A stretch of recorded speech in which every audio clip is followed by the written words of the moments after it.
And hey, Patrick, could you put up the agenda?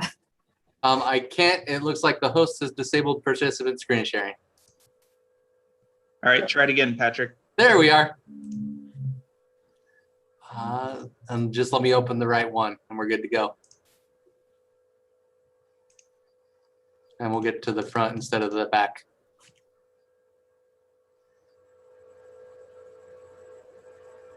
Thank you so much. Yep. And is everyone here? Yes.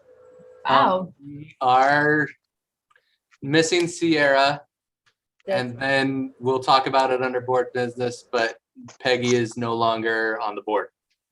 Who is no longer Peggy? Peggy, yes. So I will, but we have enough for a quorum, right? Absolutely, we do, Okay, yes. great. So I'll call for approval of the minutes from the last two meetings, the one in May and in April. Does anyone have anything they want to add to said minutes? And I've got April on screen, but if you'd rather see May, just let me know and I can change to that page. So Steve, I've read through both minutes and they look good to me and I move approval. Second. All in favor? Aye. Aye. Any opposed? Okay. Great.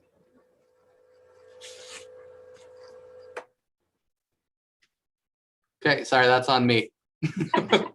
We'll move on to board business. So first will be, I guess, the trustee short takes for this month. Yep, absolutely. So this one is on evaluating the library director. Uh-oh. Ruh-roh. Don't worry, next month is board self-evaluation. So you can talk about how you want to do it for me and then evaluate yourselves next month. Oh, fun.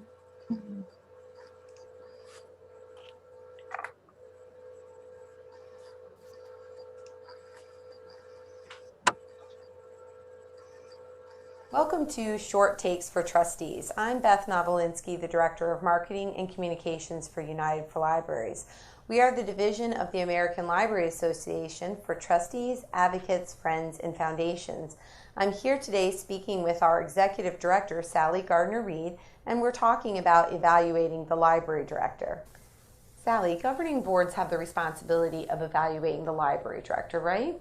Yes, they do. And in fact, in some cities and counties, advisory boards are also asked to help in the evaluation of the library director. But you know, I'm actually surprised at how many directors I hear from who never receive an evaluation from their boards. Really, that surprises me. Why do you think that is? Well, to be honest with you, I don't think it's because they're unhappy with how their library directors are performing. In fact, if I had to guess, I would say it's probably because they're happy with the way things are going and they've just grown complacent. Well, if they're really fine with the way things are going, is there any reason to start suddenly giving evaluations? Well, I think it's only fair to the library director. If you're happy with the way things are going, then I think the director deserves to have that commendation in writing. It can be a real morale booster to hear that praise and to have it in writing and to know that your board is really happy with the way things are going. And it's also an opportunity for some constructive criticism if it's out there for the library director to have that opportunity to grow. And you know, sometimes there may be just this little thing that over time can grow into a major problem. And if it's addressed in the evaluation, it's some kind of a minor thing and the director can address it through that process, then it's an opportunity for a little thing not to ever become a big thing. Is there a perfect way to conduct an evaluation or a standard form that trustees can use? Well, there are many, many ways to do the evaluation and many forms that are out there. And in fact, we have several of those available in our handouts that you'll be talking about at the end of this interview. And I think most, if not all of them, have that numeric, system where 5 is excellent and 1 is poor. And I think those are probably the most popular. But I have to say, I like a negotiated interview much better, where different topics and areas are used. For example, there may be some benchmarks taken out of the strategic plan and those can be used about for the director to talk about how far he or she has come in the achievement of those areas, and also some general topics like leadership, community engagement, staff development, technology development, financial oversight and management, those sorts of general areas. And then the library director has a chance to do self-evaluation and write up how he or she feels she has done in those general areas, how far he or she feels she's advanced these areas in the strategic plan, for example. After that's done, the trustees read those areas and come together with the director to talk about those areas and opportunities lost or opportunities captured, and discuss how close together they feel they are with that. After those discussions, the board can write up their assessment about how well they feel their director has done during the course of the year. What happens if there's a big discrepancy between how the library director sees his or her performance and how the board sees that performance? Well, realistically, that should never happen, because if there are issues that come up throughout the year, the trustee should never hold those until the end of the year evaluation. So just for an example, suppose there's little growth or burgeoning amount of patron complaints about something in library services, for example. As soon as those start coming in, the trustee should pull the director into an executive session, and they should discuss that or discuss any issues about which they are unhappy. And the director should have an opportunity to remediate that issue. That should be monitored. They should come together again in executive session to see if those have been resolved, and they should be resolved. And maybe an issue that they work on throughout the year or issues that they work on throughout the year.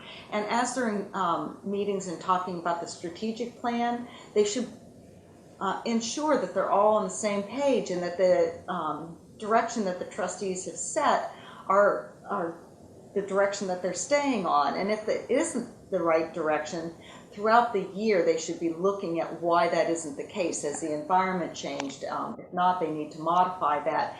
But nothing should be saved up as a big surprise for the end of the year. Those are issues that need to be addressed constantly throughout the year.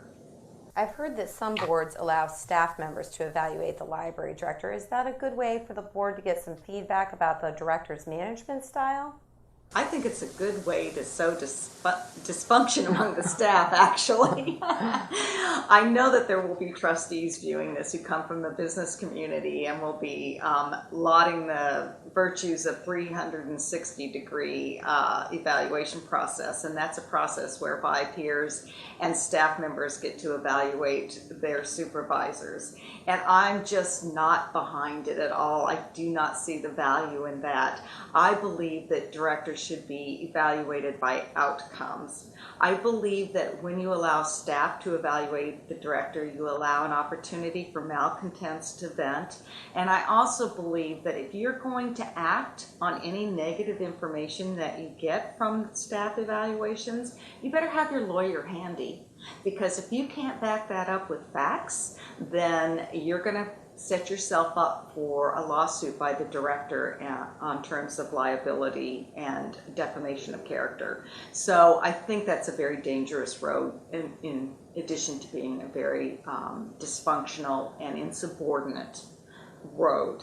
If you're evaluating your library director on outcomes, you're going to be safe and you're going to be on very firm ground. If you have wonderful patron comments, if you have lots of good articles about the library in the press, if you have wonderful customer service, if your friends group is thriving and your foundation is on just going gangbusters, if your library is constantly providing great programs and services, you've got a great library director. Your library services are only as good as the person at the helm, and that's really true. So outcomes will tell the truth about how well your library director is doing.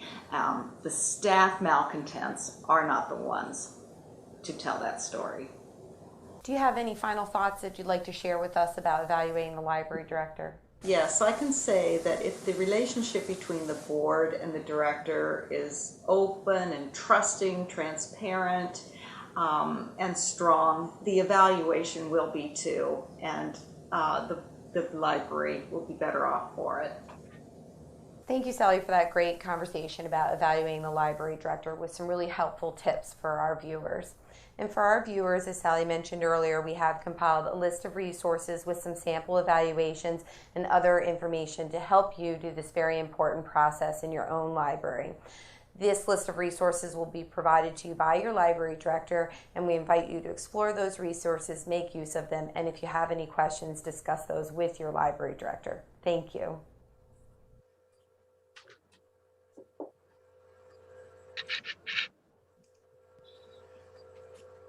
So yeah, I will make those available. I'll email them out to you, the handout, just like the last meetings. Just as soon as we're done here, I'll get those to you.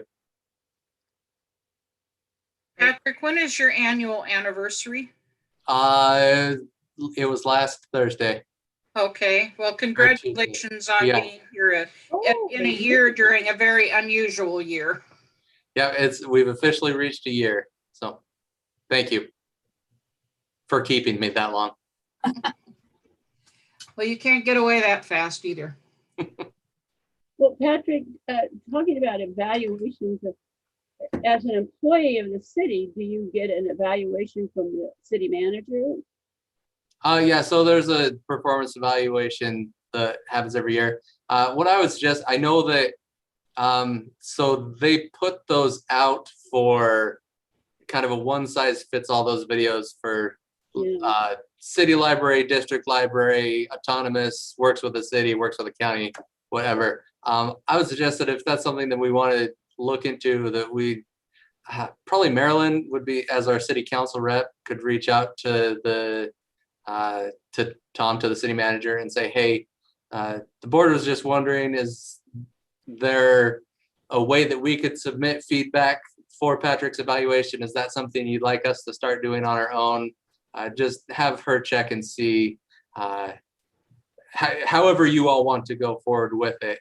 I do appreciate feedback. Everyone loves an attaboy or a stop doing that. So I'll take both of those and anywhere in between. And I think the relationship with the city and the board has been good enough that we don't need to shake things up, but just so that we're on the same page with what they expect from us, from you all, would be a good plan going forward. Well, as And ready to take your direction. far as I know, the city has never asked for any feedback from the board. I mean, I was liaison for the city council for 16 years and never once was requested to have any feedback from the board regarding the director. So it would be something new. It would be interesting, but I'm not sure if it's something we need to do. I don't know how the rest of the board feels, but I think the outcome of our library is exactly what we want to see happen. I agree with that executive director. She's spot on. You know, that's what really matters. And we have nothing but kudos to say about that, Patrick. Well, it's only been a year, so give me some time to cause more Okay. trouble. Okay. It has been a very slow year. Sorry, Leslie, I kind of interfered there. Go ahead. Okay. We put the agenda back up, please. Oh, yeah. So I guess it's Patrick again. Yeah, I can get that up. Thank you.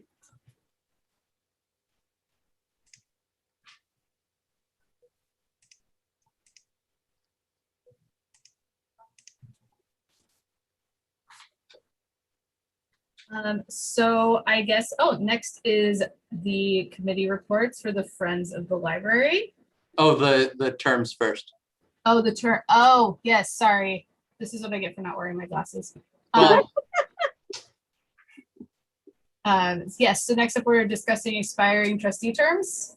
yeah, so the reason that I wanted to put this on here now, last year we were lucky enough to have Steve be willing to join us, but I didn't know about the vacancy. I mean, obviously I was on the job for a week when the position needed to be filled and I didn't know anyone.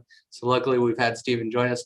But we have two, potentially at least one, potentially two opportunities. I mentioned briefly that Peggy has stepped down from the board. So we have a vacancy to fill someone. Sorry, I'm looking over my camera where I've got all your terms up there. For 2 more years, looks like her term would have expired in 2023. So we have that position to fill for 2023. And at the end of Wednesday, officially Leslie's term will be up. And so we need to see if she's willing to serve on the board again for a 4-year term, or if we need to thank her graciously for her time and fill 2 positions. Has it really been that long? It looks like July 1st, 17 until 2021. So your term will be up. I can stay on. Great. Okay, so we have one half term to fill. I'm not asking for nominations or names to put forward or anything right now. If you have them, I will gladly take them. But if you would email me or call the library and let me know, I will reach out, similar to how I did with Stephen and others that were put forth at that time, to see about their willingness.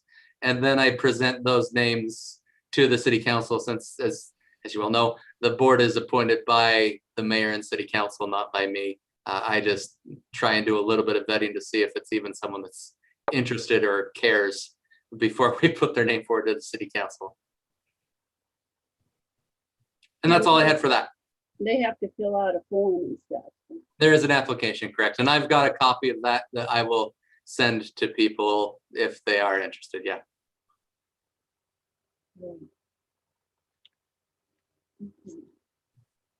So that's all. Just let me know who loves libraries and wants to sit in meetings in person soon.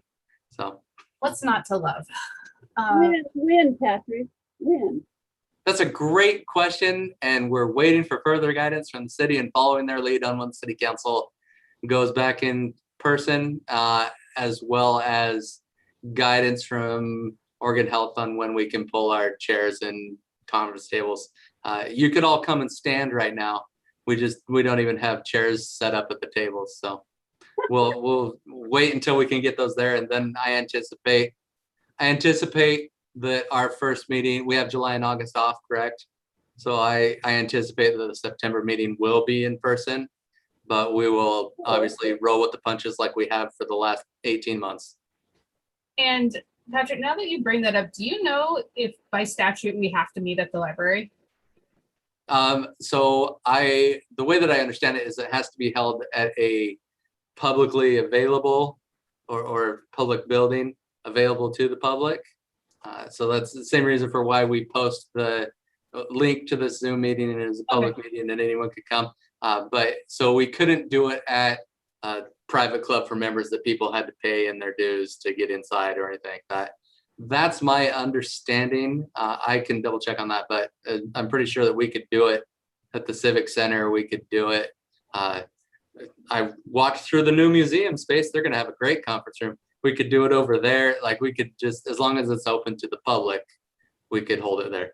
We could do it at old library. The old library has enough room for the library, this amount of people. Where the bookstore is. Yeah, we absolutely could. Okay, so we're going to be dark on, we're not going to be meeting on July and August. I believe so. That's been tradition, is that July and August are off for the board. Yes. Well, we don't No want to break meetings? tradition.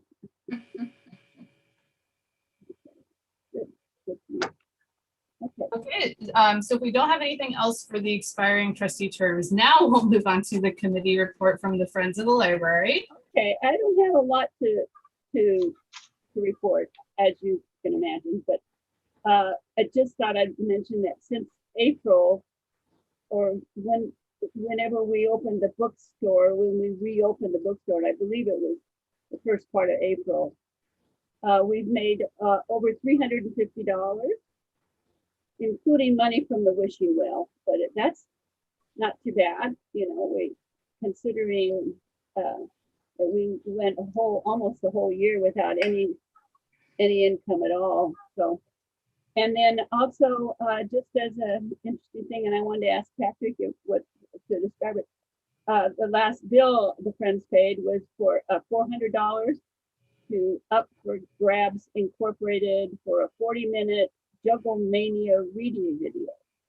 Yeah. Yeah, can you tell me what that was? What that was. So this year it's Reese Race. I can't ever say his name right. Thomas. His video is posted technically privately on our YouTube, so it's not just searchable. But if you have the link, you can get it, and the link is posted openly on our Facebook page. But YouTube made it a little easier for us to count the views for that. But he is a performer that we've had in the past.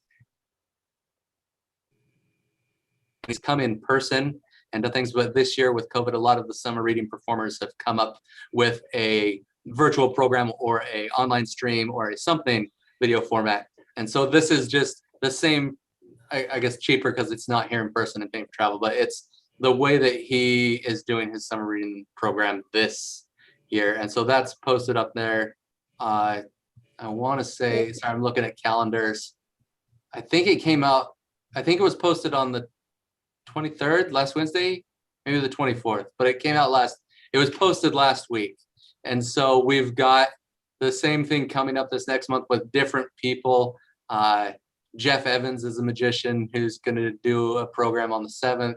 Angel Ocasio, who's been in and out with the library for 20 some odd 30 years. We've got him again this year. So it's just summer reading performers is what that Jugglemania is in that same vein. So he's a juggler then? Is that? Yeah. Yeah, okay. Oregon based. Yeah. So that's good too.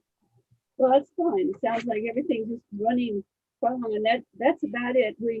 Our plan is, as Marilyn will attest, our plan is to try to have Friends of the Library meeting in person, probably at the end of this month, July.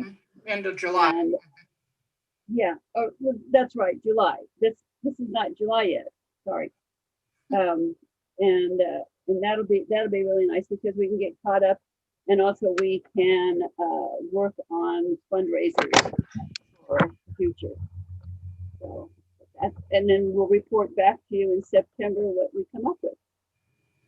Okay, that should do it. Thanks, Leslie. Nancy, would you make sure I get an invitation to that so I can come say hi? You're always invited to every Friends meeting. That's it. Gluttons for punishment. I love it. We expect your attendance. Usually it's to ask for money, but we're used to that. So yeah, you will get your invitation. I send out postcards, which is kind of an old-fashioned way of doing things, but we have some old-fashioned folks, and that works for them. So I just send everybody a postcard. Thank you. You're welcome. Okay, that's it, Leslie. All right, I think that our next order of business is the library manager's report. It works better when I unmute though. Yeah. Yeah. So we are right in a week and somewhat of summer reading. The most current count that we have is that we have 209 different individuals that have signed up for summer reading at the library already. And that was actually as of noon. So I know that we saw a few more people signing up between lunchtime and right when this meeting started. But we've got 11 babies, 89 kids, 32 different teens, and 77 adults that have all signed up to take part in our summer reading. It is so good having people in the building doing it in person instead of last year. It's just awesome to see what's going on there. So summer reading is really kind of taken everyone's mind, and that's where we're focused on right now. But to pull this up, we also have, instead of doing the little write-up like the last few months, I just figured I'd talk and show you all the charts and things like that for this. The top chart is our Better World Books sales. Again, since I was making this available on Thursday, the numbers are not quite up to date. I think we have, as I checked right before this meeting, we have about $3 more in client commission because they've sold between Thursday and right now. If we recall, we talked a little bit about it at the last meeting. If it is one of those quarters and the client commission is less than $50, then it doesn't count, and that just goes into the operating costs. And then once we hit 2 quarters that have at least $50, that's when we start getting checks. So we're either hoping that we have a rush of sales and sell about 15, 18 more dollars worth of stuff, or we will look to next quarter. Again, this is not a money-making endeavor for us. It is a place to also get rid of in an ethical and economical way our items without overloading the friends. So even if we never see a check, it is 100% worth it to be working with Better World Books that way. Even the items that we send to them that they can't sell, they recycle instead of just being thrown into a landfill somewhere. So we feel really good about that and really good about our partnership so far with them. As you can see, our physical circulation has also, I say it again, it's amazing what being open will do for your numbers, as opposed to having people just have to do curbside. Circulation obviously is not the whole reason that we're open, but is a good indicator of people coming back into the library and doing things. I really like seeing the proportion change over time of first time circulation to those renewals, because that means more people are able to come in instead of just holding on to their books forever and ever and ever. And our electronic circulation, we are holding steady. I didn't have the time to make, I got wrapped up with summer reading planning and end of fiscal year stuff last Thursday. I'm sorry. But just so are aware, overall for fiscal year 2021, we will be heads above, like an entire 800 or so electronic books have checked out. But last May to this May, which is the most recent month that we're looking at, it's about the same. So we did see obviously a big jump last April, May of the eCirc, because that's the only things that were available for people to find something new, where now we're seeing that jump in the physical circulation. So that's where we're at with circulation. That's where we're at with Better World Books. That's where we're at with summer reading. And we're looking forward to next year getting going. Yeah. Happy to answer any questions that I haven't addressed that you have weighing on your minds.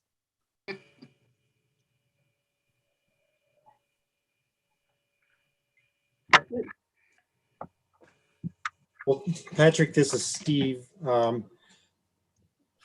Usually you also talk about book thinning. Is that process now done, or? Gotcha. No, okay. So the weeding process going on. Yeah, I just talked about the cell. I didn't talk about where we were at with that. We are completely done with both the items that have never circulated that we've had in our collection, as well as the items that have circulated, but not for the past 3 years, in the entire adult Spanish section, adult fiction and nonfiction, aside from the aviation and the Oregon collection, which we left untouched. All of the audios, books on CD for youth and adults, as well as the entire young adult section and graphic novel section. Basically, all we have left are the picture books and the juvenile fiction and nonfiction in English and Spanish. So that one corner of the library is all that's left. Everything else has been gone through. What I've been working on now is trying to come up with a list or a way to send to Better World Books those items that don't have an ISBN The way that their tool works is that you can scan that barcode on the back of the book and it will tell you yes or no. But if your book is old enough, it doesn't have an ISBN. And so I've been doing research on individual titles to see if it is something that we have that is, for example, like a Reader's Digest copy of some classic novel they don't care about because there's hundreds of thousands of those out there. And so we would pass those older books on to the friends to sell. Where if it's something that's maybe a little more rare that we still don't need in the collection that we have access to somewhere else, that's what we would do that way. So I'm trying to price things out to see if it's worth sending to them or if it's worth trying to sell to the friends. I know that the friends aren't looking to increase their prices to $20 for a book. So it would, again, just make it worth it to send it to Better World instead. Now all we need to do is get a check from them. We're working on it. We're sending boxes. So Yeah. Good. I apologize. I need to exit from this meeting. See you all later. thank you, Marilyn.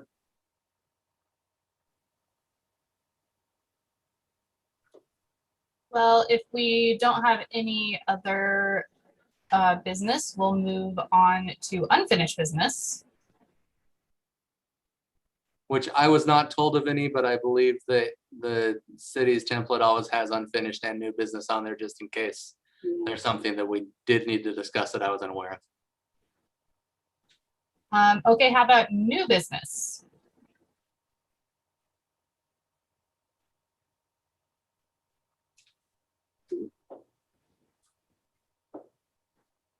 Anyone? No? No, I don't. So this is Steve again. I'll ask this is my monthly question, and that is, we're still not, Patrick and Nancy, we're still not at the point of wanting to have new boxes of books brought into the library and dumped off from people purging their garages. You're still Patrick, is that flush okay? with books for resale. We have Oh, got, we have plenty that we're looking through.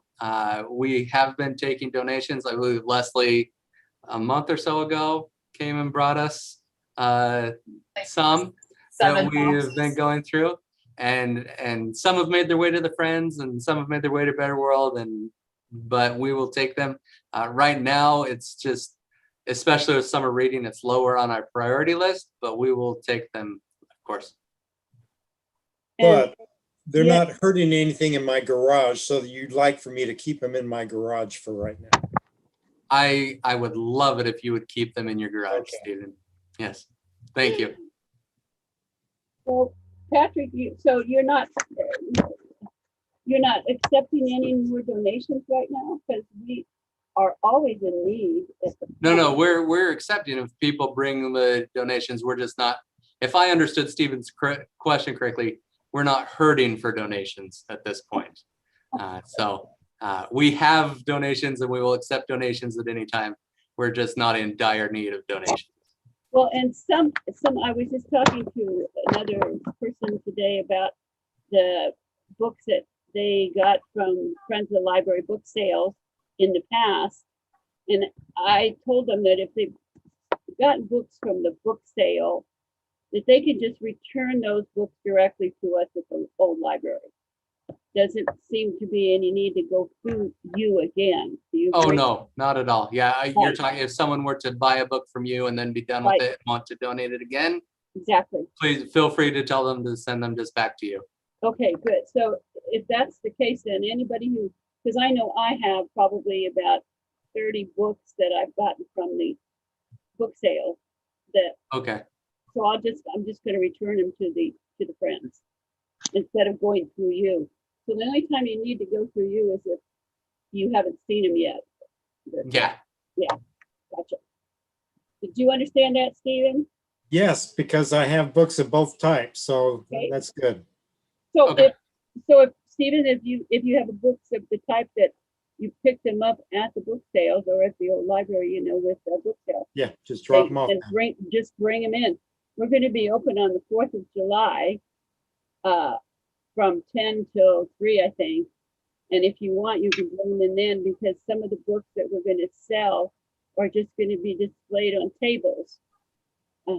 So, without, so if you wanted to bring some of those kind of books, that we could accommodate them that very day, if they don't have to be restacked, or we can leave them for later. But either case, you're welcome to bring them in the 4th of July. Okay, thanks. Okay, thank you. Thanks, Patrick. Yes, of course. How's that, by the way, talking about the Friends, how is that working out with Andrew? Are you bringing books to the old library, and is he picking them up that you know I've only met him that one day when you were there, of? Okay, and as far as I know, it's been working. I Okay. haven't had any issue. No one's told me of any issues. okay. You have, okay. I need to talk to you. Thank you. What's that? Roxy's playing us out. Oh, What's sorry. I got a text. Okay, move to adjourn. So if we don't have any more business, new business, I would move to adjourn. Move to adjourn. Can I get someone to second? Second. All right. Okay, thank you.